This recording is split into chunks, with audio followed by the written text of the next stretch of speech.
The telegram arrived on a Tuesday morning in September 1876, bringing news that would pull Virginia Fletcher from the suffocating fog of her grief and thrust her into a future she could barely imagine. She stood in her sister's cramped boarding house room in Boston, Massachusetts, reading the words from Elijah Zimmerman of Wyoming Territory for the third time, her hands trembling as she traced the inked letters that promised her a new life far from the memories that haunted her sleep. Virginia was 24 years old and had been a widow for 8 months.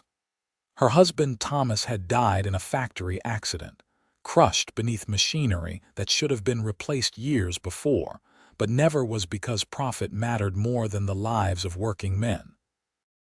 She had loved Thomas in the comfortable way of childhood sweethearts who married young, but his death had been horrific, and the image of his broken body visited her every night without fail. Her screams had become so frequent that her sister Margaret begged her to find another solution, any solution, because the other boarders were complaining, and Margaret could not afford to lose paying tenants. The advertisement in the matrimonial newspaper had seemed like divine intervention. Rancher seeking wife, Wyoming Territory, must be of good character and willing disposition. Virginia had nothing left in Boston except nightmares and pitying glances from neighbors who whispered about the young widow who could not sleep through a single night. She wrote to Elijah Zimmerman with shaking hands, telling him the truth about her widowhood, but omitting the part about the nightmares. Some truths were better revealed in person. His response came quickly. He was 30 years old, owned a cattle ranch outside of Cheyenne in Wyoming Territory, and needed a wife to help manage the household and provide companionship.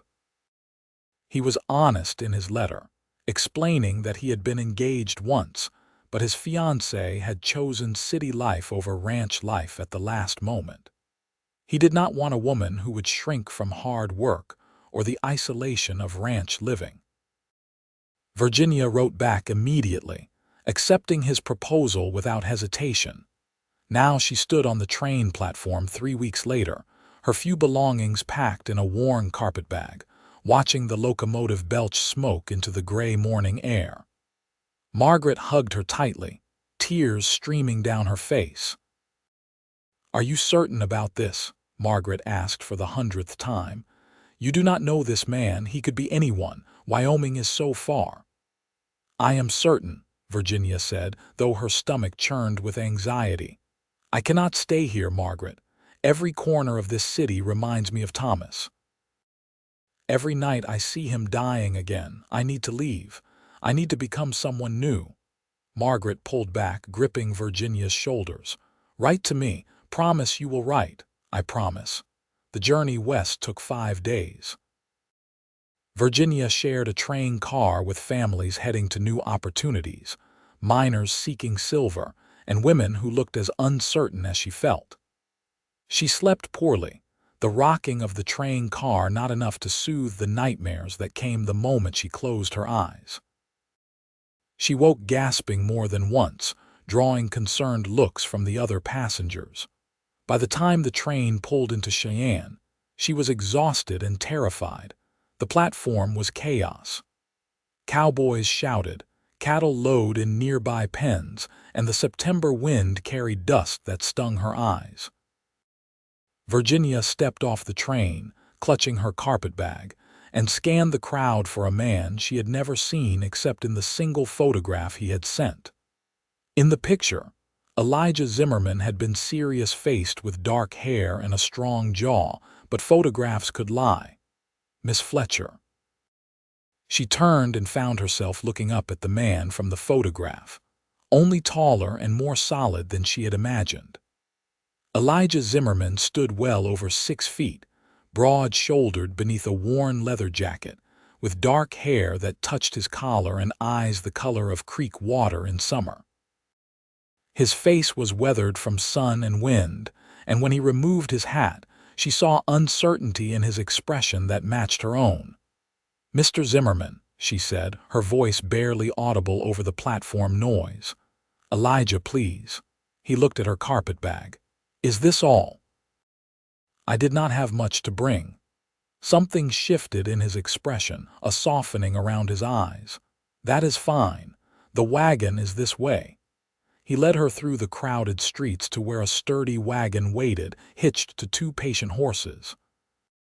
Elijah helped her up onto the seat with a gentleness that surprised her, then climbed up beside her and took the reins. As they left Cheyenne behind, heading north into open country, Virginia felt the weight of her decision settle over her like a heavy blanket. "The ranch is about 2 hours from town," Elijah said, breaking the awkward silence. "It is not fancy, but it is comfortable. I have a foreman named Jack who lives in the bunkhouse with 3 ranch hands. There is a cook, Carlos, who comes in from his cabin each morning. You will not have to do all the cooking, but I would appreciate help with the house." "I can cook," Virginia said, "and clean and mend. I am not afraid of work." "I did not think you were." He glanced at her, his expression thoughtful. "Your letters, they were honest. I appreciated that." Guilt twisted in her stomach. She had not been completely honest. "Elijah, there is something I should tell you. You can tell me anything." The words stuck in her throat. How did she explain the nightmares without sounding broken? Without making him regret his decision before they even reached his home?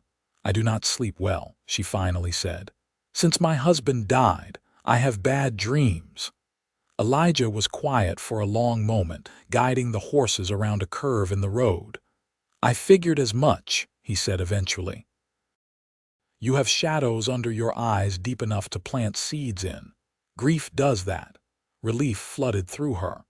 "It does not bother you." "Everyone carries something," he said simply. "I am not expecting perfection, Virginia. I am just hoping for companionship and partnership. If you need time to heal, you will have it." She looked at him then, really looked at him, and saw kindness in the set of his shoulders, in the gentle way he handled the reins. Perhaps this would not be a mistake after all. The ranch appeared as they crested a hill, sprawling across a valley with mountains rising blue in the distance. The main house was built of logs, solid and weathered, with a wide porch and windows that caught the afternoon sun. Outbuildings dotted the property, including a large barn, several corrals, and smaller structures she assumed were the bunkhouse and other storage buildings. Cattle grazed in distant pastures, small as toys from this distance. "It is beautiful," Virginia said, and meant it. "It will be yours as much as mine once we are married," Elijah said. "I spoke with Reverend Cole in town. He can come out day after tomorrow to perform the ceremony if that suits you. Or we can wait longer if you need time to settle in first. Day after tomorrow is fine." Waiting would only make her more anxious. Elijah pulled the wagon up to the house and helped her down. As her feet touched Wyoming soil, Virginia felt something shift inside her, as if she had crossed an invisible threshold into a new life. The front door opened, and a weathered Mexican man with gray in his beard stepped out, wiping his hands on his apron. "This is Carlos," Elijah said. "He has been cooking for us since I started the ranch 5 years ago." Carlos smiled warmly at Virginia. "Welcome, Senora. I have prepared a room for you upstairs." "Thank you," Virginia said, suddenly aware of how dusty and travel-worn she must look. Elijah carried her carpetbag inside, and Virginia followed, taking in the main room with its stone fireplace, simple furniture, and lack of decoration. This was clearly a bachelor's home, functional but without softness. She could change that, she thought. She could make this a real home. "Your room is up here," Elijah said, climbing the stairs. He showed her into a bedroom with a large bed, a dresser, and windows overlooking the valley. "I am across the hall. The door has a lock if that makes you more comfortable." Virginia set down her bag and turned to face him. "Elijah, I want to be clear about something. I know what marriage entails. I am not expecting separate rooms permanently, but I appreciate your consideration." He nodded, color rising in his cheeks. "Take whatever time you need. I will not rush you." That night, after a surprisingly good dinner prepared by Carlos and awkward conversation with Elijah about ranch operations and weather patterns, Virginia climbed the stairs to her new room. She washed in the basin, changed into her nightgown, and lay down in a bed that smelled of sunshine and soap. Despite her exhaustion, anxiety twisted in her stomach. Would the nightmares follow her even here, thousands of miles from where Thomas died? She must have fallen asleep because suddenly she was back in the factory.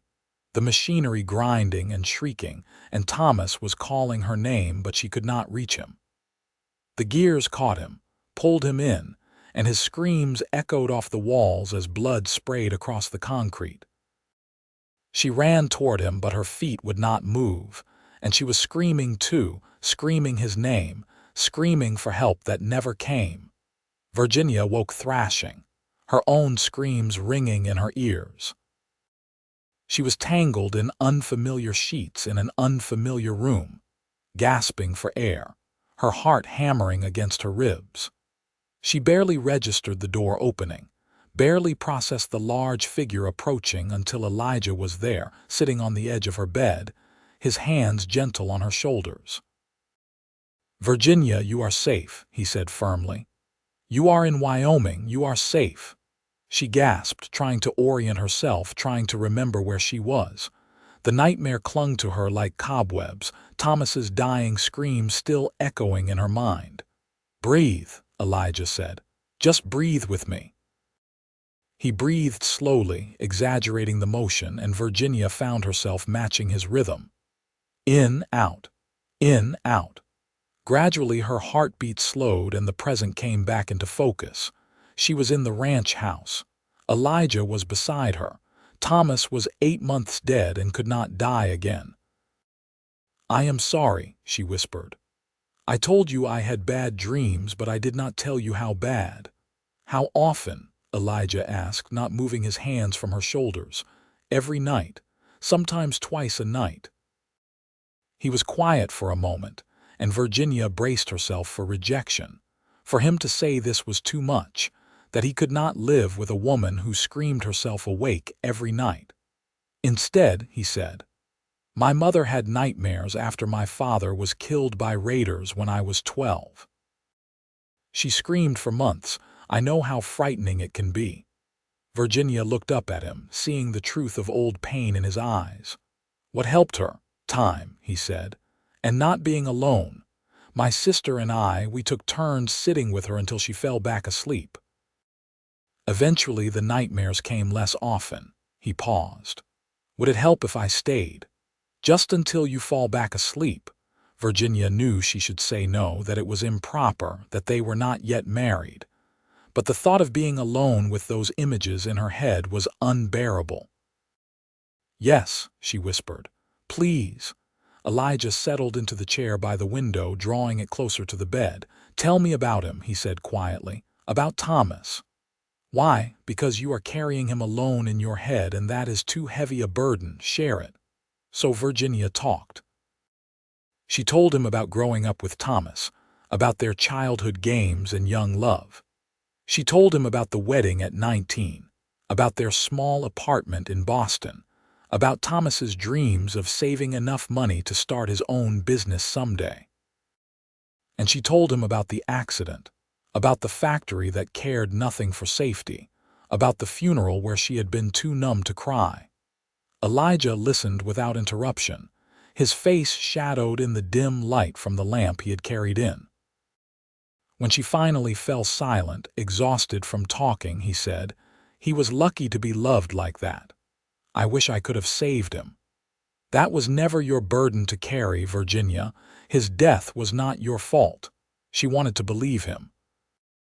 She lay back against the pillows, suddenly aware of how improper this was. Elijah in her bedroom in the middle of the night while she was in her nightgown. But she could not bring herself to ask him to leave. "Sleep," Elijah said, as if reading her thoughts. "I will stay right here." Virginia closed her eyes, certain she would not sleep again, but exhaustion pulled her under. When she woke at dawn, Elijah was still in the chair, his head tipped back, sleeping sitting up. She watched him for a moment, this man who had promised her nothing but companionship, and then stayed through her worst moment without judgment. She rose quietly and dressed, leaving him sleeping. Downstairs, Carlos was already preparing breakfast, and the smell of coffee filled the kitchen.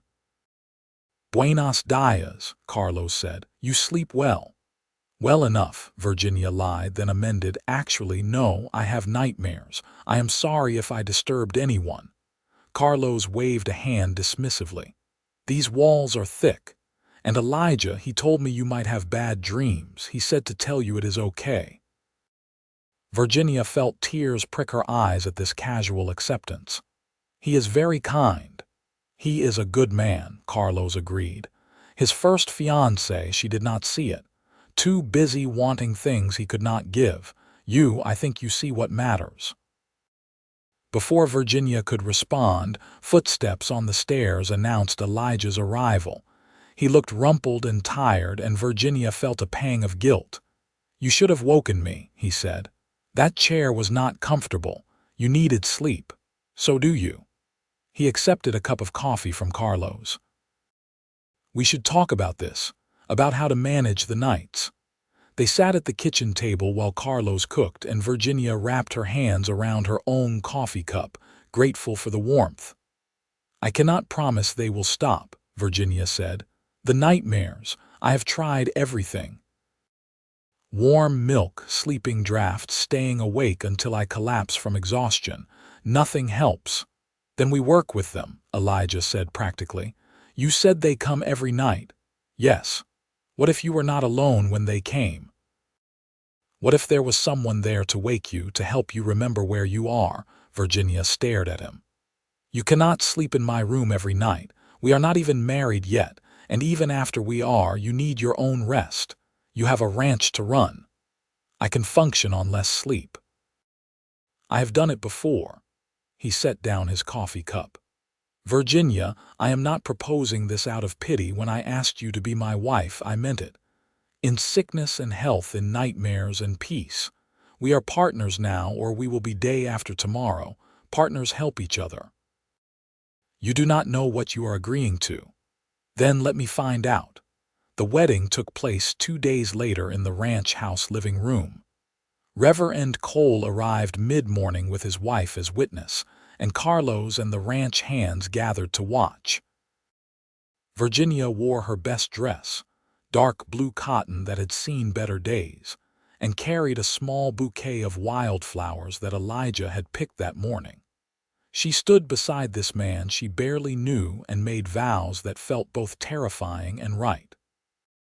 When Elijah slipped a simple gold band onto her finger, his hands were steady, his eyes serious. The kiss he gave her after Reverend Cole pronounced them married was gentle and brief, but Virginia felt its impact down to her toes. They celebrated with a dinner Carlos prepared, and the ranch hands offered awkward congratulations before retreating to the bunkhouse. By nightfall, Virginia and Elijah were alone in the house, married but still strangers in many ways. "We do not have to change anything tonight," Elijah said as they climbed the stairs together. "You can still have your room." But Virginia thought of the long night ahead, of the nightmare that would inevitably come, and made a decision. "I would like to try sharing a room," she said. "If you are willing." Elijah's expression softened. "I am willing." They chose Elijah's room, which was larger and had a bigger bed. Virginia changed in her old room and crossed the hall with her heart pounding, feeling like a bride for the first time despite the reality of their arrangement.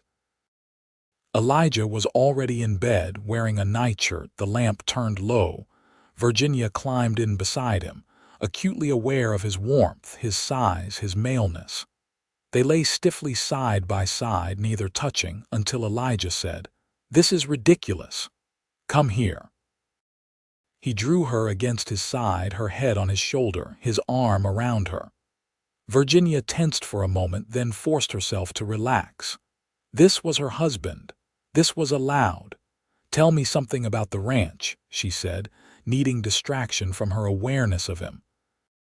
So Elijah talked about the cattle, about the challenges of the upcoming winter, about his plans to expand the herd in the spring.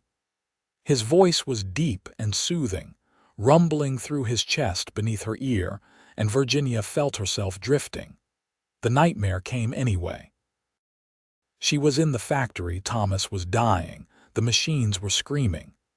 But this time, when she started to scream herself awake, strong arms tightened around her and a voice in her ear said firmly, "Virginia, wake up.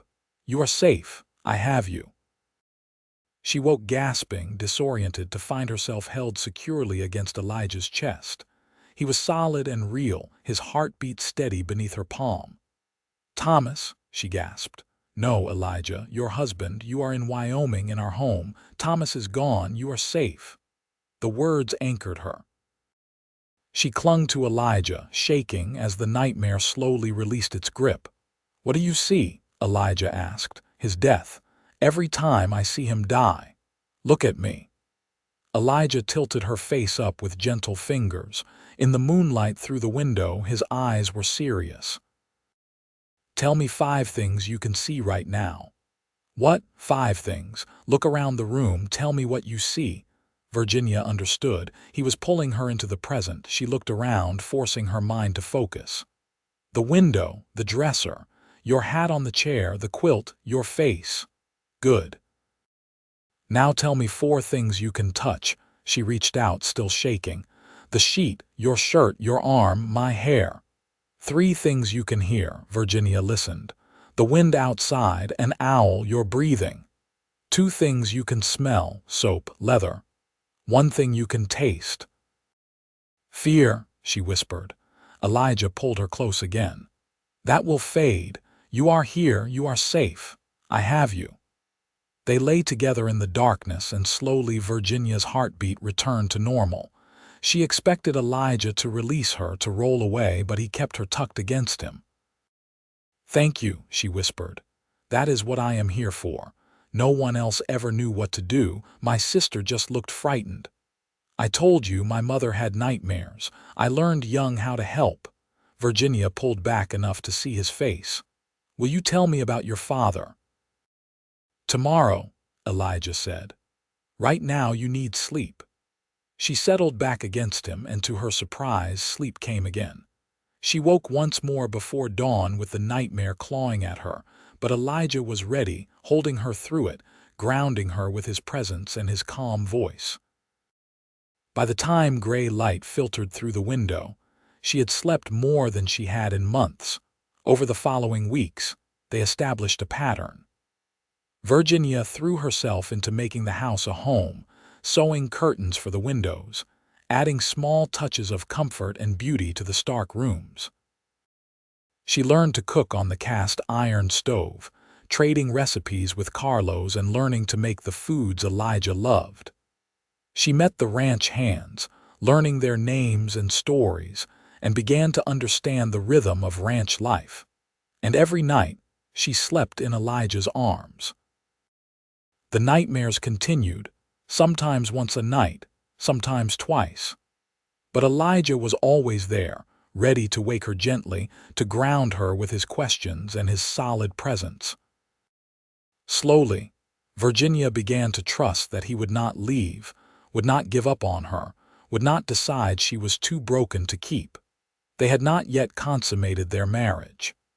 Elijah never pushed, never demanded, seeming content to hold her through her nightmares and work beside her during the day. Virginia appreciated his patience, but she was also aware that their marriage was incomplete. She was no innocent maiden. She knew what happened between husbands and wives, and she wanted that closeness with Elijah, wanted to be truly his wife in all ways. One evening in late October, as they prepared for bed, Virginia made a decision. When Elijah climbed into bed beside her, she turned to face him instead of settling against his shoulder. "Elijah," she said softly, "I want to be your wife, truly your wife." His eyes searched her face. "Virginia, you do not have to. I know I do not have to. I want to." She reached up to touch his face, rough with evening stubble. "You have been so patient with me. You have held me through my worst moments and never asked for anything in return, but I want to give you something. I want to give you me." "You already have," he said, but his hand came up to cover hers, and she could see the desire in his eyes that he had been carefully banking. "Then let me give you more." Elijah kissed her then, really kissed her for the first time since their wedding day. His lips were warm and firm, and Virginia responded with an eagerness that surprised her. She had loved Thomas, but there had been a comfortable predictability to their relationship. With Elijah, everything felt new and intense. They made love slowly, Elijah careful and attentive, and Virginia felt something inside her begin to heal. This was different from what she had known with Thomas. This was choosing life over death, choosing the future over the past. When it was over, she lay in Elijah's arms feeling more at peace than she had in months. "Are you all right?" Elijah asked, stroking her hair. "More than all right." She pressed a kiss to his chest. "Thank you." "For what?" "For being patient, for not giving up on me, for being you." "Virginia, I need you to understand something." Elijah tilted her face up to meet his eyes. "I did not marry you out of charity. I married you because your letters showed me a woman of strength and courage, because you were honest about your struggles instead of hiding them. Because I wanted a real partnership, not some romanticized fairy tale. But the nightmares are part of you right now. They will not be forever, and even if they were, I would still want you." He kissed her forehead. "You are not broken, Virginia. You are healing. There is a difference." She wanted to believe him. She curled against him, and when sleep came, she dreamed not of Thomas's death, but of fields of wildflowers stretching to the horizon. The nightmare woke her hours later, as it always did. But when she gasped awake, Elijah was ready with his grounding questions, his steady presence, his arms that held her until the fear passed. And when she fell back asleep, she did so knowing she was not alone. The first snow came in November, dusting the valley white and signaling the approach of winter. The cattle were moved to winter pastures, and the pace of ranch work changed. Elijah spent more time closer to home, managing affairs from the barn rather than riding out for days at a time. Virginia had been at the ranch for 2 months, and the nightmares, while still frequent, had begun to change. Some nights she dreamed of Thomas not dying but simply being there, a gentle presence saying goodbye. Other nights the nightmares were still violent and terrifying, but she recovered from them faster, anchored by Elijah's presence. She had also begun to understand her husband better. He was a man of few words but deep feelings, showing his care through actions rather than declarations. He brought her wildflowers when he found them. He fixed the squeaky board on the porch because it annoyed her. He listened when she read aloud from books in the evening, even though she suspected he would rather be reviewing ranch accounts. One evening, as they sat by the fire after dinner, Virginia asked the question that had been on her mind for weeks. "Will you tell me about your father now? You promised you would." Elijah was quiet for a long moment, staring into the flames. "It was 1858, he said finally. "I was 12 years old. We lived in Kansas then, a small farm near the border. There was trouble, violence over whether Kansas would be slave or free. My father tried to stay neutral, but neutrality was not allowed." He paused, and Virginia waited, sensing he needed time to gather the words. "Raiders came one night. They wanted food, weapons, loyalty to their cause. My father refused. They shot him in our yard while my mother's sister and I watched from inside the house. We were lucky they did not burn us out." "Oh, Elijah." Virginia reached for his hand. My mother had nightmares for months after. Screaming nightmares, just like yours.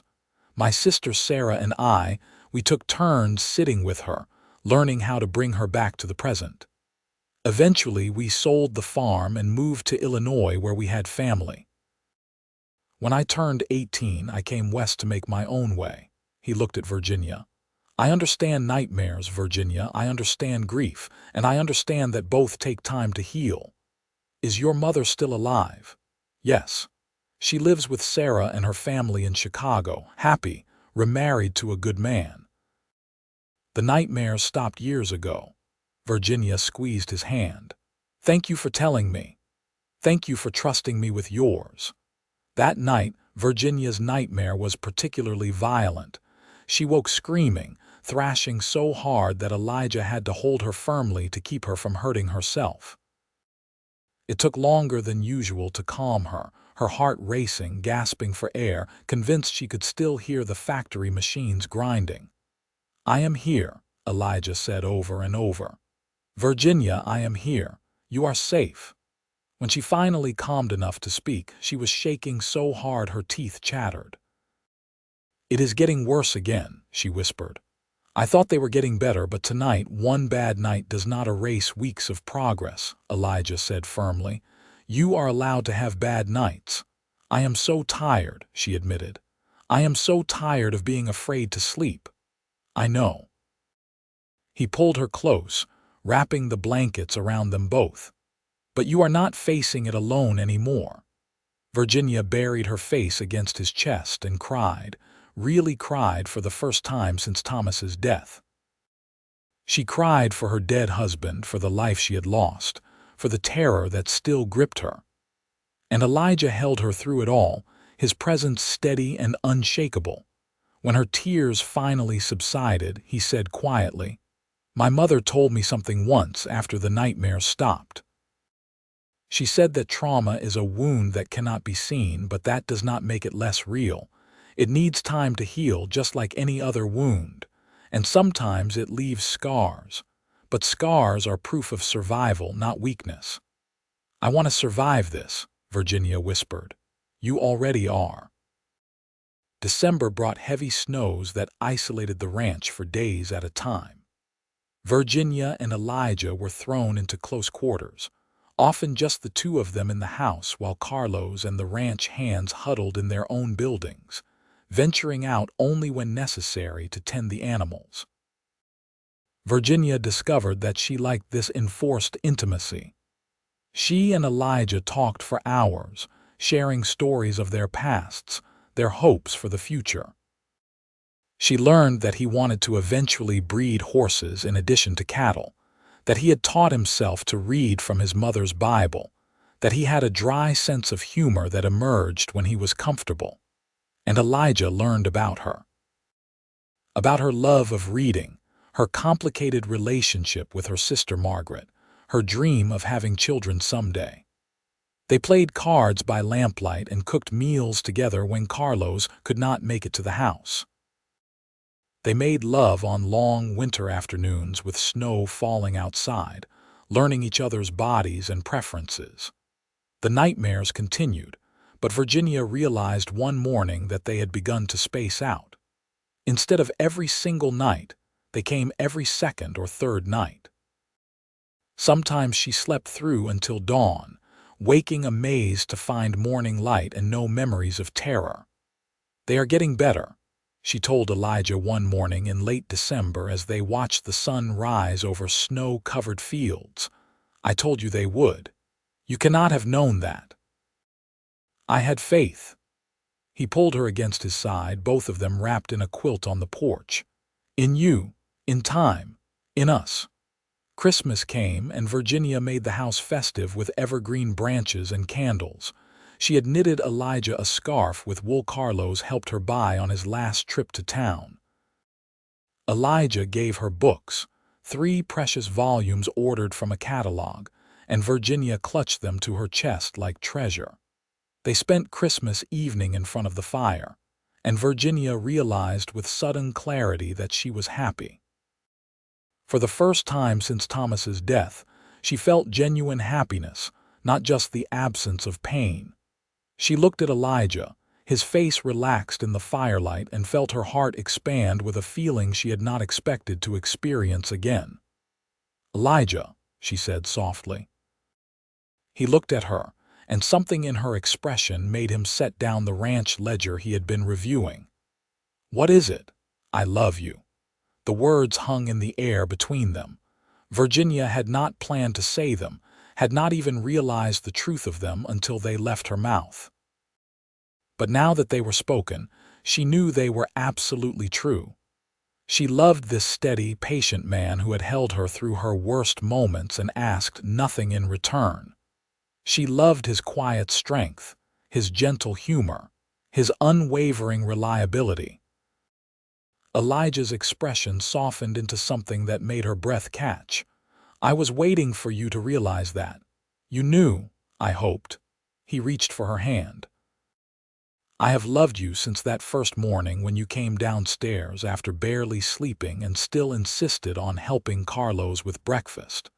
You could have hidden in your room, could have fallen apart, but instead you faced the day. That is when I knew I had married someone extraordinary." "I do not feel extraordinary, I feel like a mess." "You are my mess," Elijah said, pulling her into his lap. "And I love every complicated, nightmare-ridden, strong, beautiful part of you." Virginia kissed him then, pouring all her gratitude and love and hope into it. When they finally pulled apart, both breathless, Elijah rested his forehead against hers. "I have something to tell you," he said. "What?" "I have not been sleeping through your nightmares either.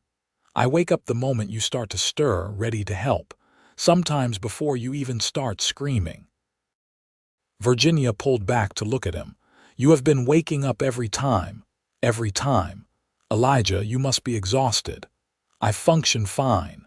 He brushed hair back from her face. "And it is getting easier because you are getting better. The nightmares are spreading out, becoming less intense. Soon you will sleep through more nights than not. And if I do not, if they never fully stop, then I will be there for every single one until my dying day," Elijah said simply. "That is what love means, Virginia, showing up even when it is hard, especially when it is hard." Virginia felt tears prick her eyes, but these were good tears. She had been so certain that her capacity for happiness died with Thomas. Instead, she had found a different kind of love, deeper and more purposeful, with a man who saw her brokenness and chose her anyway. January brought a cold snap that kept everyone close to home.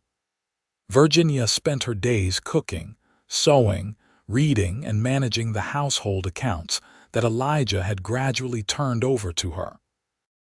She had a good head for numbers, and she enjoyed the puzzle of managing expenses and finding ways to save money for Elijah's dream of breeding horses. The nightmares had continued to improve. She went nearly a week without one, sleeping peacefully in Elijah's arms before the nightmare returned with startling violence. She woke screaming, and Elijah was there as always, holding her, grounding her, bringing her back to the present. But this time, as her panic faded and awareness returned, Virginia realized something had changed. The nightmare, while still frightening, had not devastated her the way it used to. She had recovered faster, the fear leaving her system quicker. "It is losing its power over me," she said wonderingly, still wrapped in Elijah's arms. "Yes," he agreed, "you are healing. I do not think I could have done this without you. You are stronger than you know, but I am glad I could help." Virginia kissed him, and one thing led to another until they were making love in the gray pre-dawn light, slow and tender, reaffirming life and connection. Afterward, Virginia lay with her head on Elijah's chest and felt something she had not dared hope for: peace. February brought Virginia's monthly courses, and with them, the confirmation that she was not pregnant. She was surprised by her disappointment. She had not realized how much she had begun to want a child with Elijah until faced with the evidence that she was not carrying one. Elijah found her that evening standing at the kitchen window, staring out at the snow-covered valley. "What is wrong?" he asked, coming up behind her and wrapping his arms around her waist. "Nothing is wrong. I am just thinking." "About," Virginia turned in his arms, "about the future. About children." Understanding dawned in Elijah's eyes. "You started your courses." "How did you know?" "I pay attention." He pulled her close. "Are you disappointed a little? Is that strange? We have only been married 4 months. It is not strange. I think about it too." He rested his chin on top of her head. "I think about a little girl with your eyes, or a boy I can teach to ride. I want children with you, Virginia, when the time is right. What if the nightmares come back worse after a baby is born? What if I cannot be a good mother?" "You will be an excellent mother," Elijah said firmly. "And if the nightmares return, we will handle them the same way we have been handling them, together." His certainty comforted her. Virginia relaxed against him, letting herself imagine their future. Children running through the ranch house, their laughter filling the rooms. Growing old together, building a life brick by brick, day by day. March brought the first hints of spring and the arrival of a letter from Margaret. Virginia tore it open eagerly, hungry for news from her old life. Margaret wrote that she was getting married to a shopkeeper, that she hoped Virginia was well, that everyone asked about her.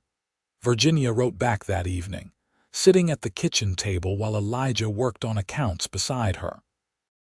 She told Margaret about the ranch, about Elijah, about her growing happiness. She did not mention the nightmares or her widowhood.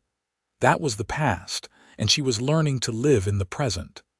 "Everything all right with your sister?"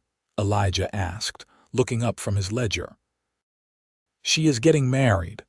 "Are you sad to miss it?" Virginia considered the question. "A little, but not as sad as I would have expected. My life is here now." Elijah reached across the table to take her hand. "You could go back for the wedding if you wanted. The ranch could spare me for a few weeks." The offer touched her, but Virginia shook her head. "I do not want to go back. Boston is not my home anymore. This is." That night, for the first time in months, Virginia had a different kind of dream. She dreamed of Thomas, but he was not dying. Instead, he stood in a field of flowers, whole and healthy, smiling at her. "You can let me go now," dreamed Thomas said. "You have a new life waiting. Be happy, Virginia." She woke with tears on her cheeks, but no fear in her heart. Elijah stirred beside her, instantly alert. "Nightmare?" he asked, reaching for her. "No." Virginia smiled through her tears. "A goodbye." April brought warmer weather and new life to the ranch. Calves were born, grass began to green, and Virginia planted a vegetable garden behind the house with help from Carlos. She felt energy returning to her body, hope taking root in her heart. The nightmares had dwindled to once every week or two, and when they came, they were shorter, less intense. Virginia could sometimes wake herself from them now, orienting to the present without Elijah's help, though he was always there if she needed him. One evening in late April, as they sat on the porch watching the sunset, Virginia said, "I have been thinking." "About?" Elijah asked, relaxed in his chair with his boots propped on the railing. "About how you saved me." "I did not."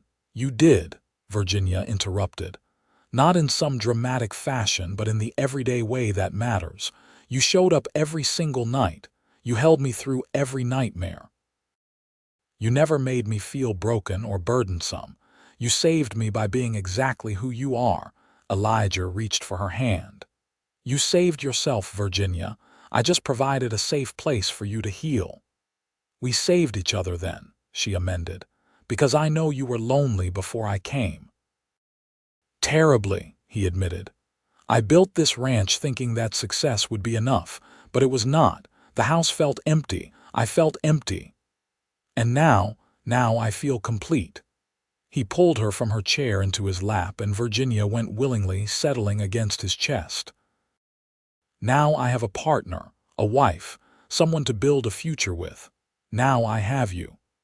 They sat together as the sun painted the sky orange and pink, and Virginia felt something she had never expected to feel again: contentment. Her life had not turned out the way she planned, but perhaps it had turned out exactly as it was meant to. May brought Virginia's monthly courses again, and again she was disappointed by their arrival. But she and Elijah agreed not to worry. They were young, healthy, and had time. Children would come when they were meant to come. Meanwhile, Virginia threw herself into ranch life. She learned to ride well enough to accompany Elijah on his rounds of the nearer pastures. She befriended the ranch hands' wives when they visited, creating a small community of women in this isolated place. She corresponded with Margaret and sent gifts for her new nephew when Margaret wrote to announce a pregnancy.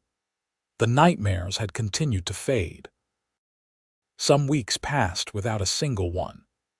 When they did come, Virginia handled them with increasing ease, often able to calm herself after only a few moments of Elijah's grounding presence. One morning in early June, Virginia woke to find Elijah already dressed, standing at the window looking out at the dawn. "What is wrong?" she asked, sitting up. "Nothing is wrong." He turned to smile at her. "I was just thinking about how different this room feels now compared to 6 months ago." "How so?" "Then it was just a place I slept. Now it is home because you are in it." He came back to the bed, sitting on the edge. "Virginia, do you realize you slept through the entire night?" she had. Virginia felt a smile spread across her face. "No nightmares." "No nightmares," Elijah confirmed. "This is the 4th night in a row." "4 nights." Virginia reached for his hand. "Do you think they are finally gone?" "I think you have healed enough that they no longer have power over you. Will you ever have another bad dream? Probably. But the nightmares as you knew them, the ones that terrorized you every night, I think those are behind you now." Virginia felt tears slip down her cheeks, but they were tears of relief and joy. "I never thought I would be free of them. You freed yourself. I just held your hand along the way." They made love that morning with the sun streaming through the windows, and Virginia felt as if she was truly saying goodbye to the past and embracing her future. She was no longer Thomas's widow, defined by loss and grief. She was Virginia Zimmerman, rancher's wife, beloved and whole. The summer passed in a blur of work and contentment. Virginia's garden flourished, providing fresh vegetables for the table. The cattle thrived, and Elijah made plans to purchase breeding stock for his horse operation in the fall. The nightmares came occasionally, perhaps once a month, but they were manageable, and Virginia often handled them on her own, though Elijah was always ready to help if needed. In August, Virginia's courses failed to arrive. She said nothing at first, not wanting to raise hopes, but when September came with no bleeding, she allowed herself to believe. She was pregnant. She told Elijah on a Sunday morning after breakfast. They were sitting on the porch, enjoying the last warmth of summer before autumn arrived. "I have news," she said, unable to keep the smile off her face. Elijah looked at her, and awareness dawned in his eyes. "You are certain?" "As certain as I can be. I am 6 weeks late." He pulled her into his arms, holding her tightly, and Virginia felt his heart pounding against her chest. When he pulled back, his eyes were suspiciously bright. "We are going to be parents," he said wonderingly. "We are." Virginia touched his face. "Are you happy?" "Happier than I have any right to be." He kissed her gently. "How are you feeling? Are you sick?" "A little queasy in the mornings, but nothing terrible." She paused. "Are you worried about the nightmares returning?" "Should I be?" Virginia considered. The nightmares had become so infrequent that she sometimes forgot she had ever suffered from them. "No," she said with certainty. "I think those days are behind me, and if they do return, you will be there."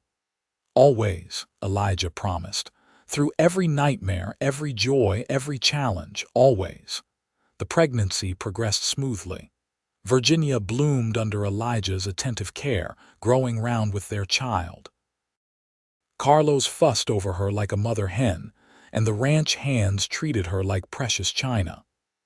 Elijah was simultaneously protective and determined not to smother her, a balance Virginia appreciated. The nightmares did not return. Virginia slept peacefully through her pregnancy, dreaming pleasant dreams of the future. In January 1877, on a cold but clear day, she went into labor.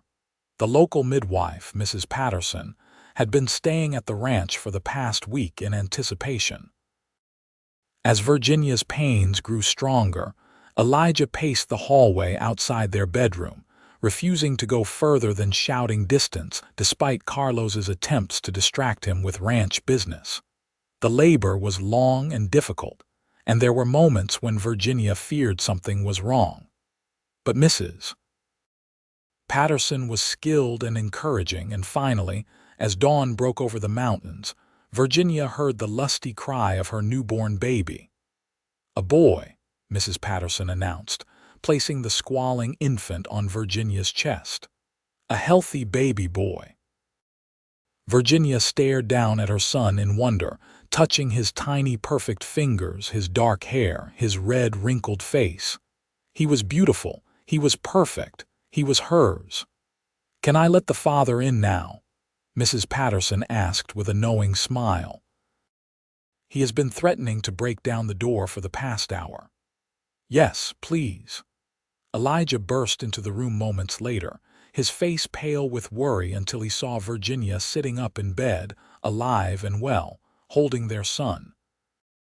His expression transformed into something that made Virginia's heart swell with love. "Come meet your son," she said softly. Elijah approached slowly, as if afraid he might break the moment. When he reached the bed and looked down at the baby, a single tear tracked down his weathered cheek. "He is perfect," Elijah whispered. "Virginia, he is perfect. Would you like to hold him?" Elijah took the baby with surprising confidence, cradling the infant against his chest. Their son quieted immediately, as if recognizing his father's heartbeat. "What should we name him?" Virginia asked. They had discussed names but never decided. Now, watching Elijah hold their son with such tenderness, Virginia knew exactly what she wanted to call him. "Thomas," she said, "for my first husband who I loved, and Elijah for you who taught me to love again. Thomas Elijah Zimmerman." Elijah looked up at her, surprise and understanding in his eyes. "Are you certain?" "Very certain. Thomas would have wanted his name to live on, and this baby represents not a loss but a future. It feels right." "Thomas Elijah Zimmerman," Elijah repeated, looking down at his son. "Welcome to the world, Tommy." The baby's first weeks passed in a haze of exhaustion and wonder.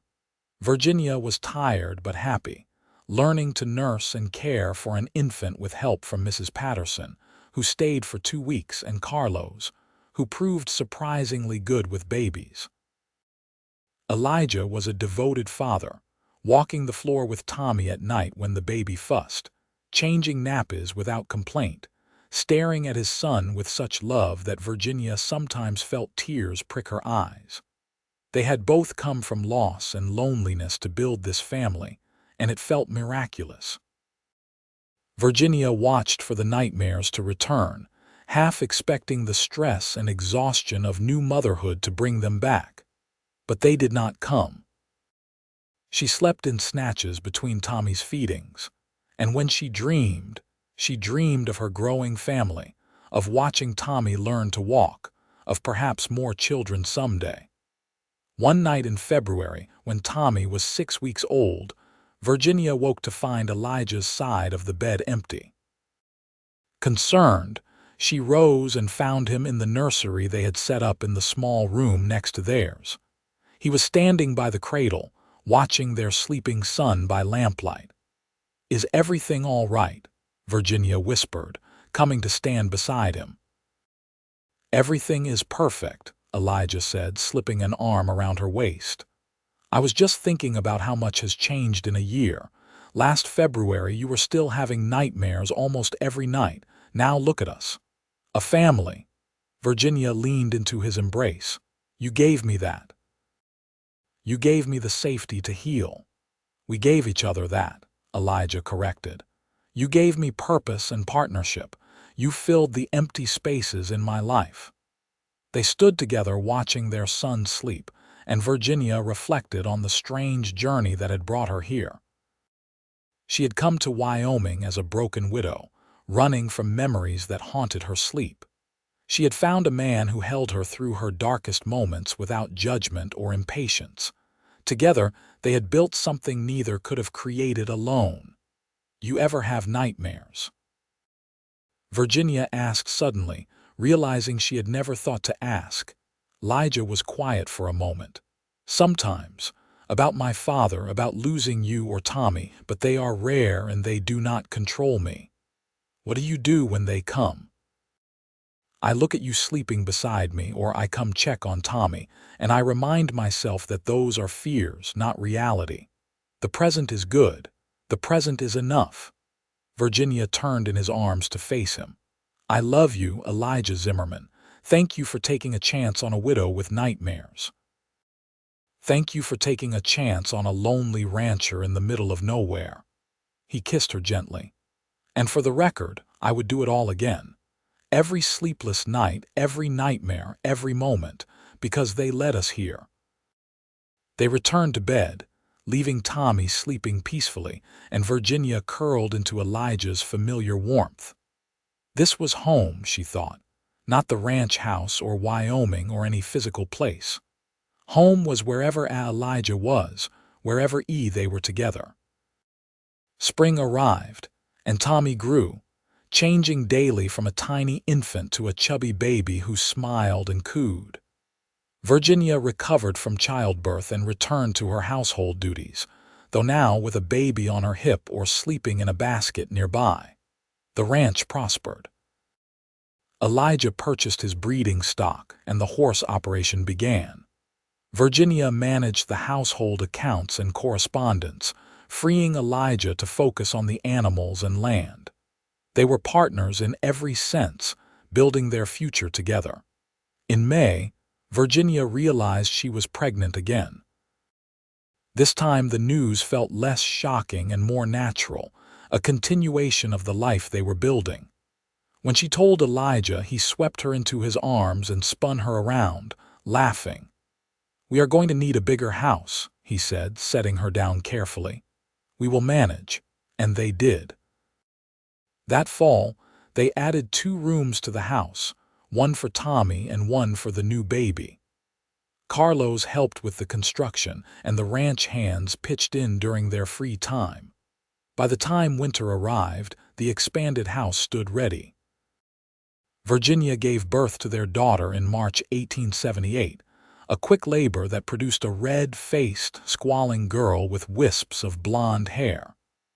They named her Sarah Margaret, after Elijah's sister and Virginia's. Elijah proved just as devoted to his daughter as he was to his son, walking her when she cried, singing soft songs in Spanish that Carlos had taught him, looking at her as if she hung the moon. Virginia watched him with their children and fell in love with him all over again. The nightmares never returned. Oh, Virginia occasionally had a bad dream, as everyone did, but they were normal dreams, not the terrible repetitive visions that had once dominated her nights. When she did wake from a bad dream, Elijah was there, a familiar comfort but no longer a desperate necessity. Tommy grew into a bright, energetic toddler who followed his father everywhere, and Sarah proved to be a calm, happy baby. The house rang with children's laughter, so different from the silent bachelor quarters it had been just 2 years before. One evening in June, as they sat on the porch watching Tommy chase fireflies while Sarah slept in Virginia's arms, Elijah said, "Do you ever think about where you would be if you had not gotten on that train?" Virginia considered. "Sometimes." I think I would still be in Boston, still having nightmares, still trapped in my grief. Or perhaps I would have found some other way forward, but it would not have been this.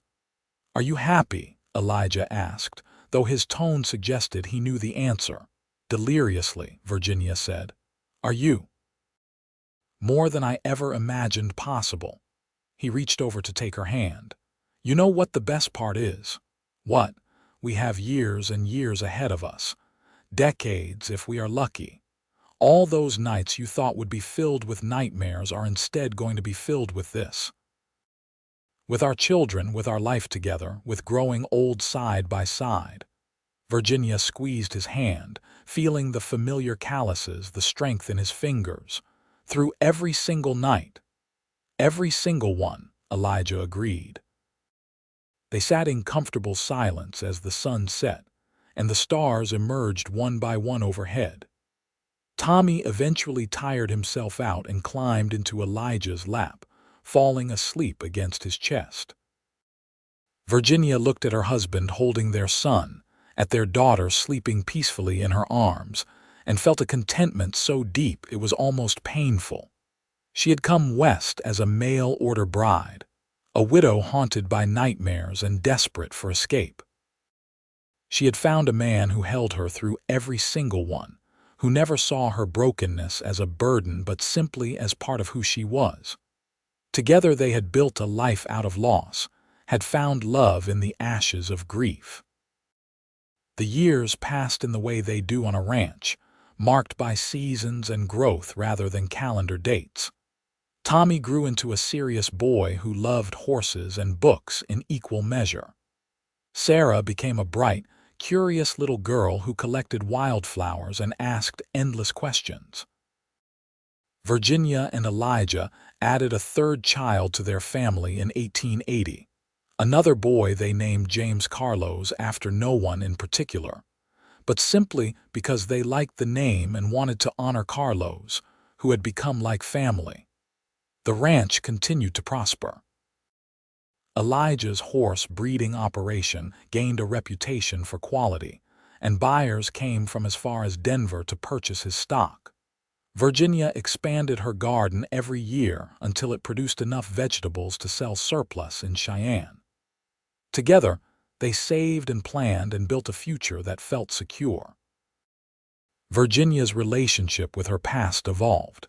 She thought of Thomas less often now, but when she did, it was with fondness rather than pain. She had loved him truly in the way young people love, and his death had been tragic and senseless. But that chapter of her life was closed. She was no longer Virginia Fletcher, young widow. She was Virginia Zimmerman, wife and mother, partner in a thriving ranch, a woman who had survived trauma and come out stronger on the other side. The nightmares never came back. It had been years since the last one, so long that Virginia sometimes wondered if she had exaggerated them in her memory. But then she would catch Elijah looking at her with a certain tenderness, and she knew he remembered. He remembered the woman who had arrived on his doorstep broken and terrified. And he loved the strong, confident woman she had become even more, because he had witnessed the journey between. In the summer of 1882, when Tommy was 5, Sarah was 4, and James was 2, Virginia realized she was pregnant again. This time the news came with mixed feelings. She loved her children desperately, but 3 was already a handful. Could they manage 4? She told Elijah her fears one evening after the children were asleep, and he listened carefully before responding. "We will manage," he said, echoing words she had once said to him. "We always do. And besides, I think this house could use one more laugh. One more mouth to feed, you mean?" "That too." He pulled her close. "Virginia, do you remember what you asked me the night before our wedding? You asked if I was certain about marrying you, knowing about the nightmares. I remember.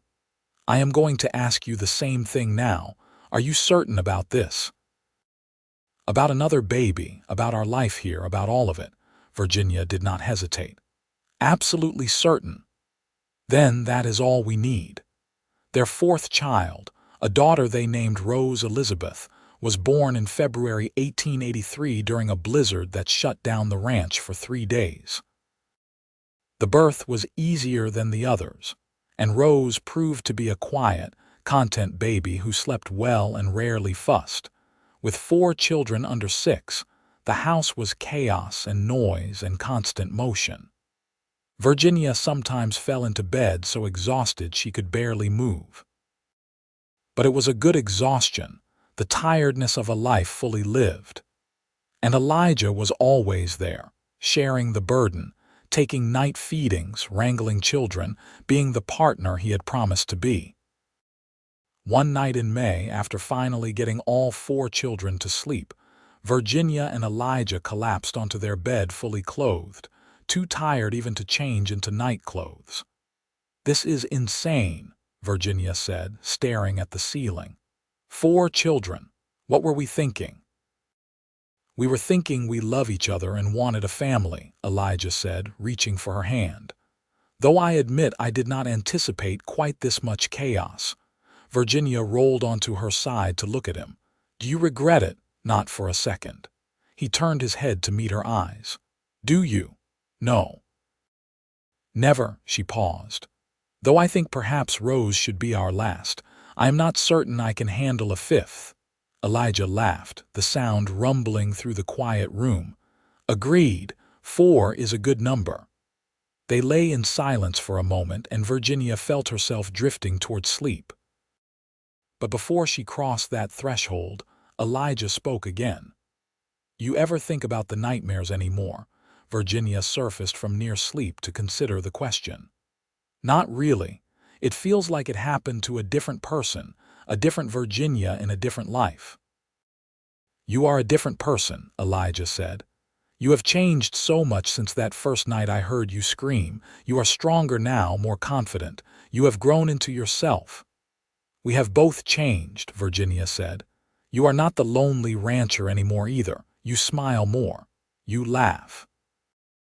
You dance around the kitchen with our daughters. They have that effect on me." He squeezed her hand. "All of you do."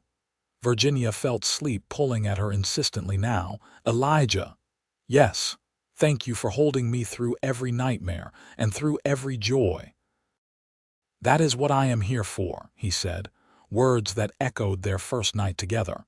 "Through everything. Always."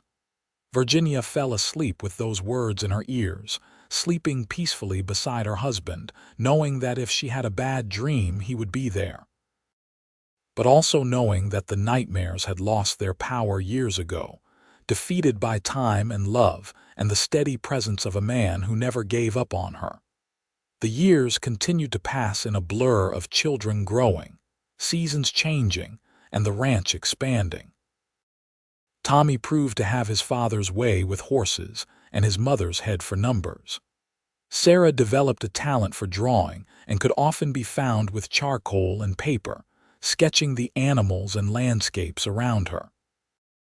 James was the wild one, always climbing something he should not or exploring places he had been told to avoid. And Rose, true to her early temperament, remained calm and sweet, the peacemaker among her more boisterous siblings. Virginia and Elijah grew into middle age together, their partnership deepening with each passing year. They still shared a bed, still made love, still talked late into the night about dreams and plans and fears. The passion of their early days had mellowed into something deeper and more enduring, a love built on mutual respect, shared trials, and the daily choice to be partners. In 1890, when Virginia was 38 and Elijah was 44, Tommy left home to attend university in Chicago, planning to study business so he could help expand the ranch operations. Virginia cried when he left, even though she was proud of his ambition. "The house feels empty without him," she told Elijah the first night after Tommy's departure. "It does," Elijah agreed. "But this is what we raised them for, to go out and make their own lives. I know, it is still hard." He pulled her close, and they stood together in the quiet house, listening to the 3 remaining children playing upstairs. "You remember when this house was completely silent?" Elijah asked. "Before you came, I would sit in the evenings and the quiet was oppressive. Now when it is quiet, it is because we are at peace, not because we are lonely." Virginia reflected on those early days, so distant now they felt like stories about other people. "I barely remember that Virginia, the one who could not sleep, who was so afraid." "She is still part of you," Elijah said. "She made you who you are, but she does not define you anymore." "No," Virginia agreed. "She does not." That night Virginia dreamed, but it was not a nightmare. She dreamed of Thomas, as she sometimes still did, but he was fading now, more memory than presence. In the dream, he smiled at her and said, "You chose well. Be happy." And she was. The turn of the century found the Zimmerman family thriving. Tommy had returned from university and taken over much of the ranch management, implementing new practices and expanding their markets. Sarah had married a teacher from Cheyenne and settled nearby, giving Virginia her first grandchild in 1899. James was working on the ranch and courting the daughter of a neighboring rancher. And Rose, at 17, was still at home, helping Virginia manage the household and considering her own future. Elijah was 54 now, his hair gray at the temples, his face deeply lined from years in the sun. But he was still strong, still vital, still the steady presence that had anchored Virginia through the worst period of her life and the best. Virginia, at 48, had settled into middle age with grace. Her blonde hair had silver threads running through it, and she had laugh lines around her eyes and mouth from years of smiling. She had grown confident in a way her younger self never could have imagined, secure in herself and her place in the world. One evening in June 1900, they sat on the porch as they had done countless times over the years, watching the sun set over the mountains. Their granddaughter was asleep upstairs, visiting with Sarah, who had gone into town. The house was quiet behind them, Rose having gone to bed early. 24 years, Virginia said suddenly. "What?" "It has been 24 years since I got off that train in Cheyenne. 24 years since we married." Elijah reached for her hand, their fingers intertwining with long practice. "Best 24 years of my life." "Mine too." Virginia looked at their joined hands, both showing the marks of hard work and age. "Do you remember what I told you that first night? That I had nightmares?" "I remember everything about that night. You were terrified but trying so hard to be brave. I thought the nightmares would never stop. I thought I would be haunted forever. But you were not. No, because you held me through them, every single one." Virginia turned to look at her husband. "You saved my life, Elijah. You gave me a reason to heal." "We saved each other," Elijah said, as he always did when she tried to give him too much credit. "I was lonely and drifting before you came. You gave my life meaning beyond work and land." They sat in comfortable silence as darkness fell and stars emerged. Inside the house, their granddaughter whimpered in her sleep, then settled. Somewhere in the distance, a coyote called. The wind rustled through the cottonwoods Elijah had planted years ago, now tall and strong. "What do you think happens next?" Virginia asked. "We are getting older. The children are grown or nearly so. What comes next for us?" "More of this," Elijah said, gesturing at the peaceful evening around them. "More sunsets, watching our grandchildren grow, maybe traveling some now that Tommy can manage the ranch, growing old together." He squeezed her hand. "I cannot imagine anything better." Neither could Virginia. She leaned her head on Elijah's shoulder, feeling his warmth, his solidity, his unwavering presence. She thought about the woman she had been when she arrived here, so broken and afraid. That woman would not have believed this future was possible, but it was possible, it was real, and it was hers. "Thank you," Virginia said softly, "for all of it, for holding me when I needed it, for loving me when I could not love myself, for building this life with me." "Virginia Zimmerman," Elijah said, tilting her face up to meet his eyes. "You are the best decision I ever made. Marrying you, taking a chance on a widow with nightmares, was the smartest thing I ever did, and I would do it again in a heartbeat." He kissed her then, and Virginia tasted their whole life together in that kiss. The fear and the healing, the children and the laughter, the hard times and the good times, all of it woven together into something beautiful and enduring. When they finally went inside and climbed the stairs to their bedroom, Virginia felt the same peace she had felt for years now when she lay down to sleep. No anxiety about nightmares that might come, no fear of the darkness. Just the comfortable certainty that Elijah would be beside her when she woke, as he had been every morning for 24 years. They made love that night with the tenderness of long familiarity, knowing each other's bodies and preferences from years of practice. Afterward, Virginia curled into Elijah's side as she had done thousands of times before. "I love you," she said, the words as true as they had been the first time she spoke them. "I love you," Elijah replied, "through every nightmare and every dream, through every challenge and every joy." "I love you." Virginia closed her eyes and felt sleep approach without fear. Her last conscious thought was gratitude, deep and abiding, for the telegram that had brought her west, for the man who had held her through her darkest moments, and for the life they had built together from the ashes of loss and loneliness.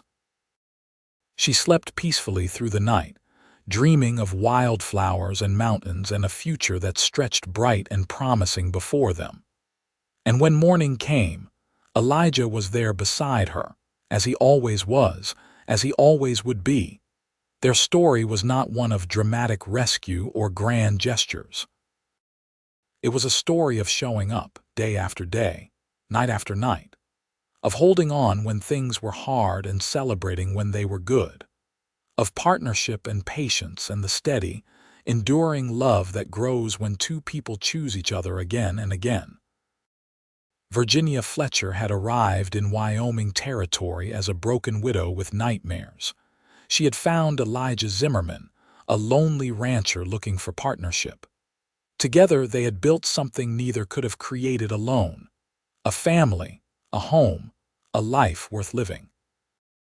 And through every single nightmare, through every challenge and triumph, through everything life brought them, Elijah had been there, holding her, loving her, being exactly what she needed when she needed it most. That was their story. Not perfect, but real. Not easy, but worth it. And in the end, that was everything.